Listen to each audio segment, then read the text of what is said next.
हुकुमशाहीचं स्वागत करूया।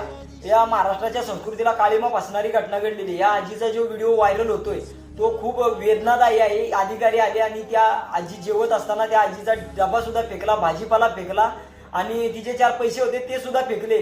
परंतु आज या भारत देशामध्ये ना स्त्रिया सुरक्षित आहेत, ना महिला पुरुष सुरक्षित आहेत, ना लहान लेकरं, ना वृद्ध, ना गव्हर्नमेंटचे अधिकारी सुद्धा जे इमानदारीने चालतात ते सुद्धा सुरक्षित आहेत। या घटनेचा निषेध केला पाहिजे। आज आपण प्रत्येक नागरिकांनी जे मतदान केलंय ना, ते मतदानाचा प्रत्येक पावलोपावली ज्या टायमाला आपल्यावर अन्याय अत्याचार होतोय ना, त्याचा खरा रिझल्ट हा आत्ता पाहायला मिळतोय। इंग्रज गेले असले हुकुमशाही करून, तरी पण आता हिटलरशाही आलेली आहे।